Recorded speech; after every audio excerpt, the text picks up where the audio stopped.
is going on, everyone? Welcome back. Welcome back.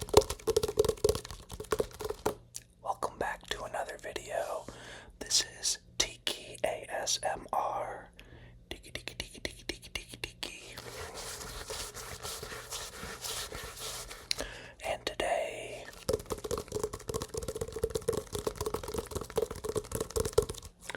today I wanted to do a little bit of basketball tapping and like rubbing sounds, maybe a little bit of tracing, and then just a little bit of a ramble about the end of the NBA season and a couple of the trades that just happened. So it'll just be a little bit of rambling and talking along with some good tapping and rubbing sounds.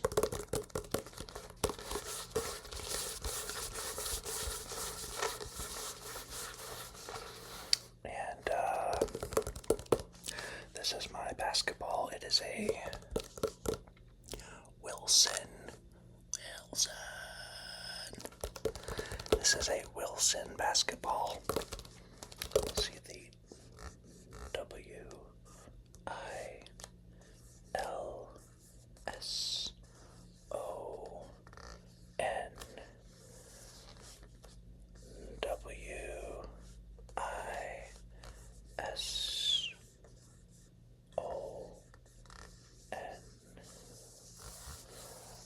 And not only is this a Wilson basketball, but it is the Evolution Evolution.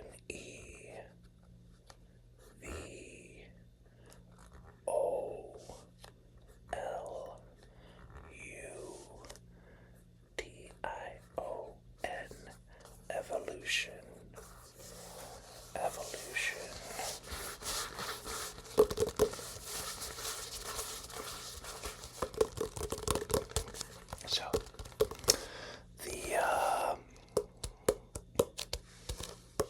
the NBA Finals just ended for the 2024-2025 season. And the Oklahoma City Thunder.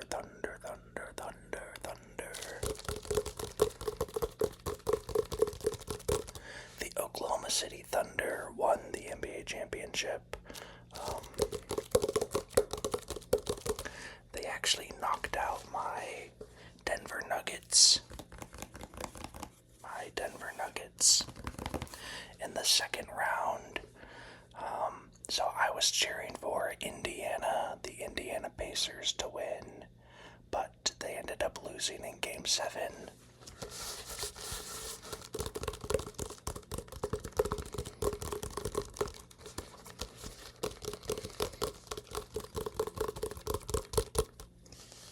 And I think they lost in large part due to Tyrese Halliburton, their star point guard, tearing his Achilles in the first quarter, which was super sad. Put a big damper on the game, and as soon as he did that, I kind of thought that Indiana was going to lose because they really needed him, and he was actually playing really well.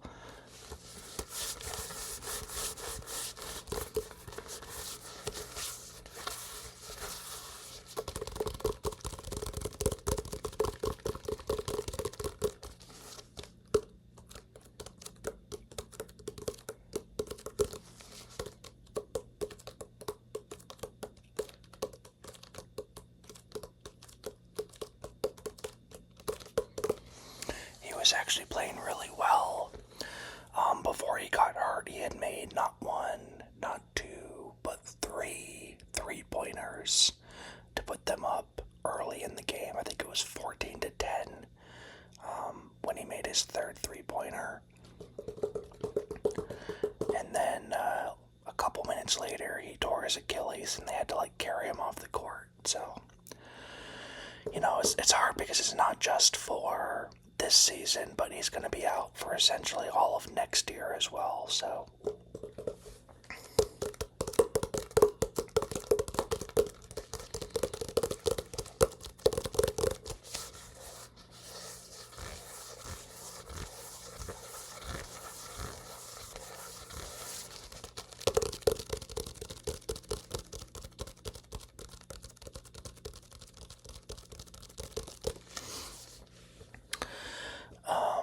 But luckily he did already have surgery on his Achilles, it looks like, and, he's already starting the recovery process. He came out with a message just thanking the fans and telling everyone that he's going to be back, and essentially said that he wouldn't change anything for a chance to win an NBA title. So I hope that he heals up quickly and has no issues with the rehab. But congratulations to the Thunder and Shai Gilgeous-Alexander, who also won the MVP this season over my favorite player, or one of my favorite players, Nikola Jokic, for the Nuggets. And the Thunder were really good all season. Like, they won 68 regular season games. That's really hard to do. So it's like, anytime teams are winning like 62, 63, 64 or more games, they're a really good team because it is hard to win that many games. So they definitely deserved it. And the scary thing about them is that they're really young and they have a ton of draft picks. So they're not going away anytime soon.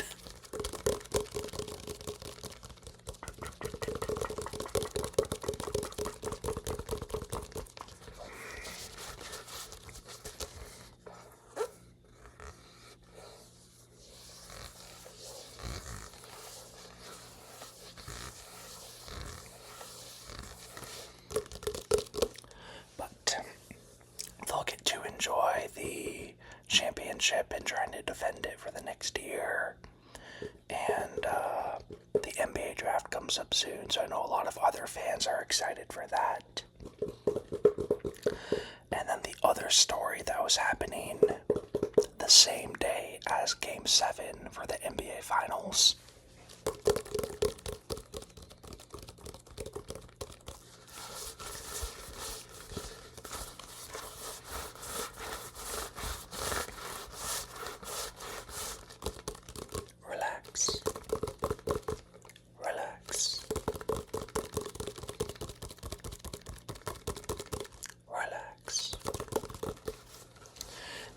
Story that was happening was that 36-year-old superstar and future Hall of Famer Kevin Durant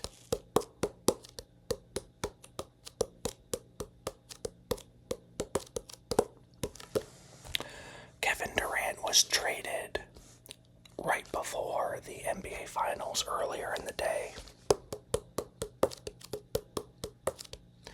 So the Phoenix Suns traded him to the Houston Rockets.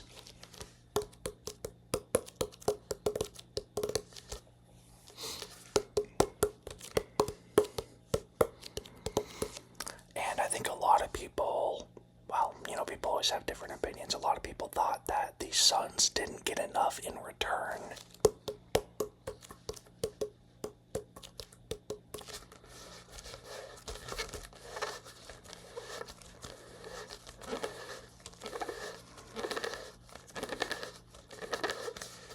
That makes an interesting noise.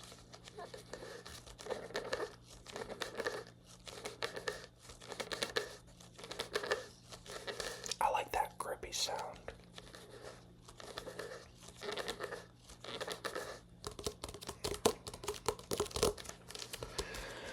But anyways, a lot of people thought that the Suns could have got more, but the other thing to consider is that Kevin Durant, being 36. He'll actually be 37 before the next season starts. He's getting up there in age and already starting to decline a little bit in skill. And he's also never been the most healthy player. I feel like he has a lot of injuries. I was looking at his previous 6 seasons in the league.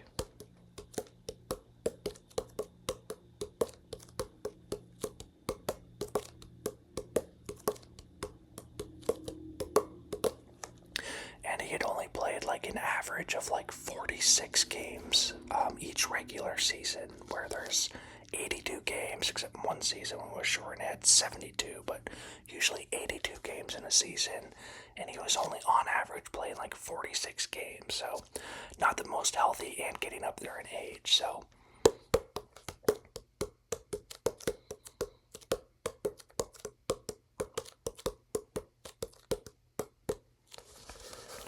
the trade ended up being Kevin Durant going to Houston and the Phoenix Suns acquiring 23-year-old former second overall draft pick Jalen Green, as well as Dylan Brooks, and the 10th overall pick in this upcoming NBA draft, as well as 5 second-round picks.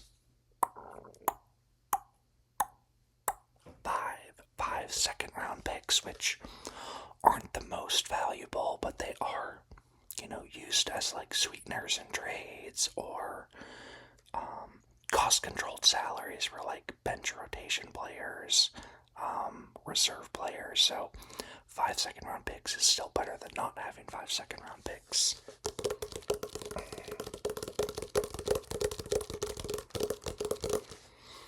And while I think the Phoenix Suns could have gotten a little bit more from Houston, such as a Jabari Smith Jr., or a Tari Eason, or a Cam Whitmore, or a Reed Shepherd, like one of those young players from the Rockets, while I think they could have gotten a little bit more, I think it was overall an okay trade for both teams. Houston obviously makes a lot of sense because they're trying to win an NBA title next year.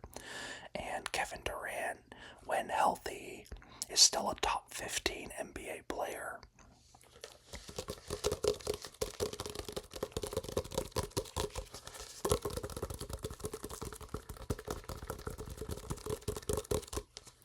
And the weakness of their team in this last playoff series was their inability to score or isolation score, and that's what Kevin Durant's amazing at, so I think he'll really help them in that regard.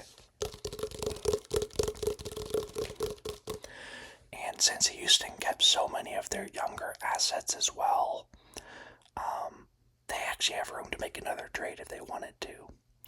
So I think their team's going to be really good. I'd be shocked if they weren't a top 3 or 4 seed next year in the Western Conference, which is stacked. And I think they have a really good coach in Ime Udoka too, so.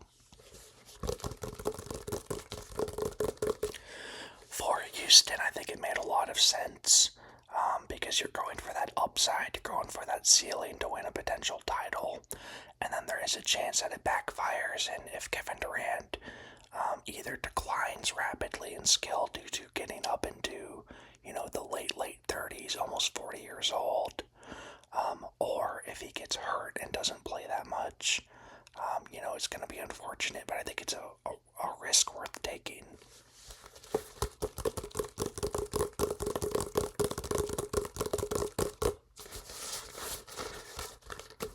Wilson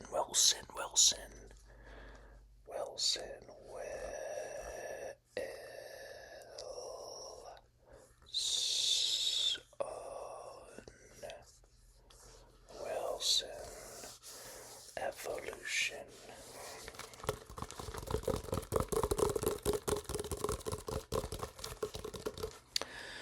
And as for the have Devin Booker, Jalen Green, and Bradley Beal, all of which are like pure shooting guards, I would say. And their roster construction is pretty weird. They have a ton of guards, shooting guards specifically, and they don't even have like one starting caliber center on their team. So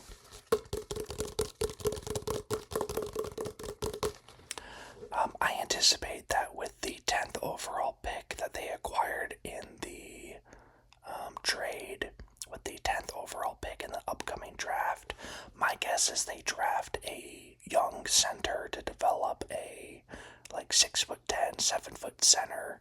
There's a couple of, I'd say there's probably like 3 to 4 pretty decent center prospects that could be taken in that 10th pick. So I think that's what they end up doing.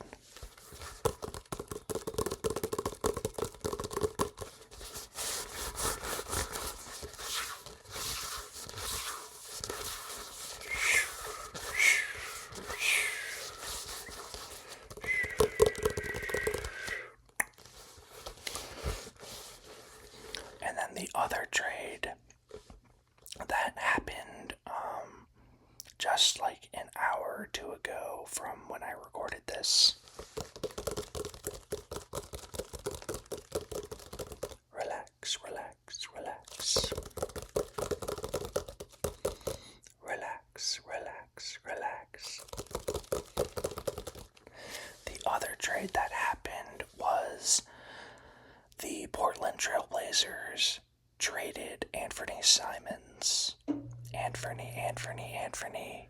They traded Anthony Simons to the Boston Celtics for Jrue Holiday. And then they also included a couple second-round picks, but they have so many young players already, like they really especially don't need the second-round picks. So it was essentially Anthony Simons for Jrue Holiday with the Boston Celtics.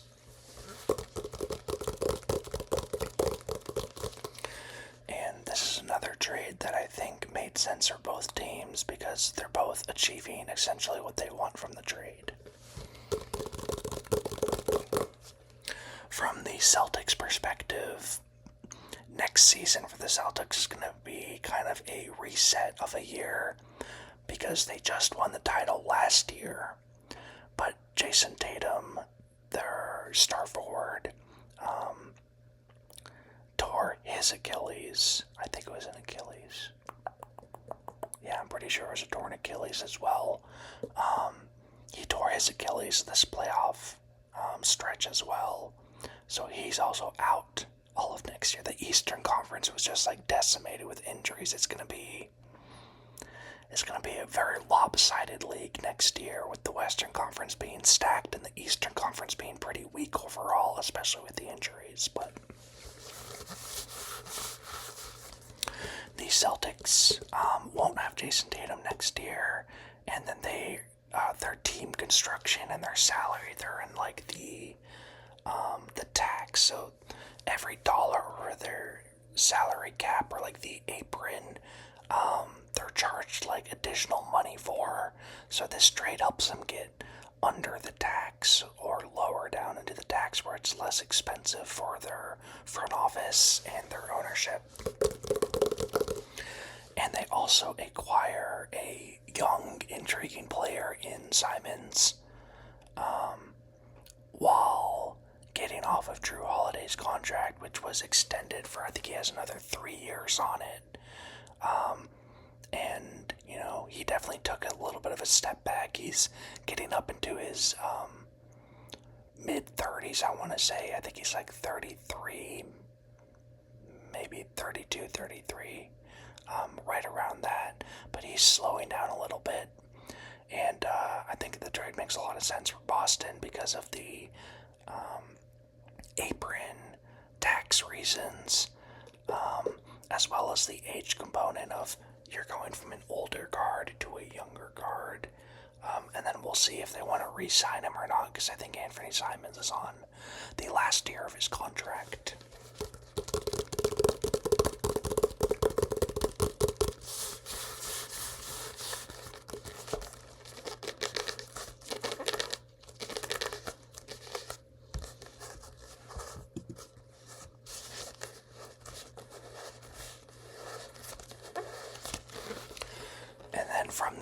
Blazers' perspective, you know, I think a lot of people will say that they got fleeced or they got robbed because now they have to pay that contract to Drew Holiday.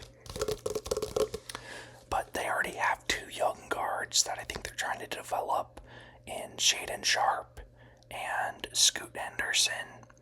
And for a long time, I thought that they would have to pick two of their three young guards to develop them and give them room to grow.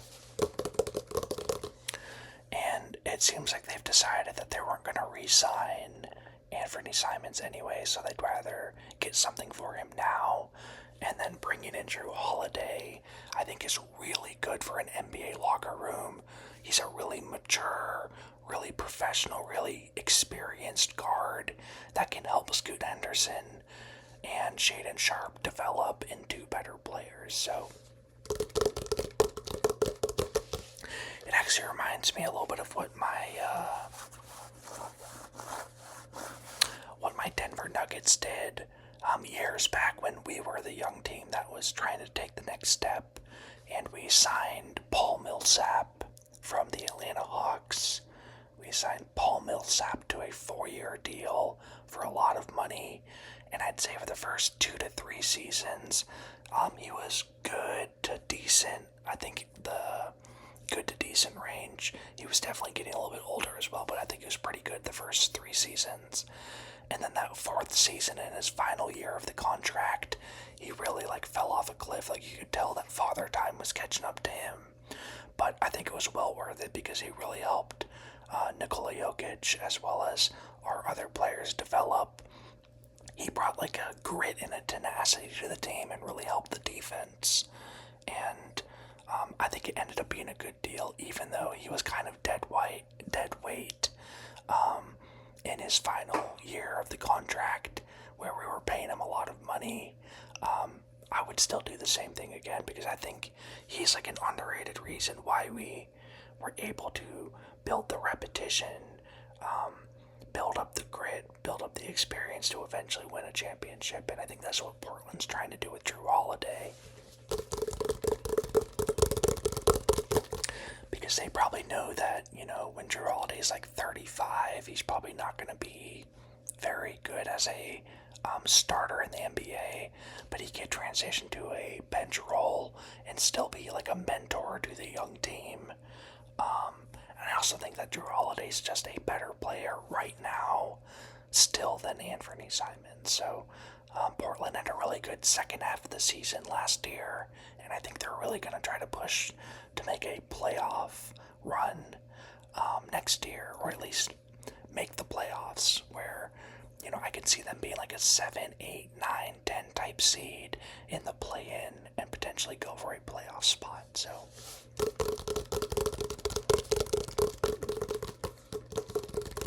you'll notice that for a lot of trades and just things in general, I'm usually a lot more in the middle. There's people that throw out very polarizing takes, and I'm kind of a wait and see type of person. So there's worlds where both of these trades work really well for one team and really bad for another. There's also worlds where it seems pretty easy and it's a win-win or a lose-lose. So trades like these are really tough to gauge how they'll end up, especially because you never know which team's using a draft pick that turns into a future All-NBA player. So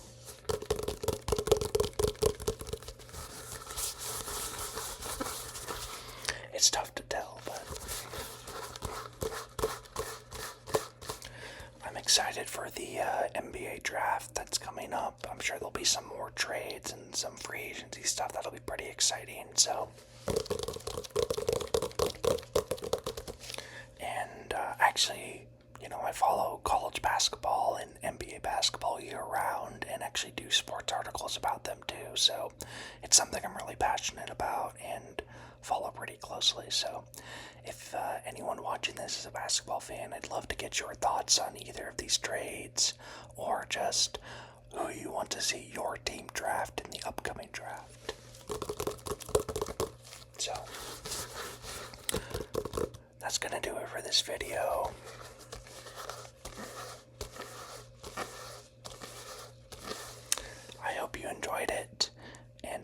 will see you again very, very soon. Bye.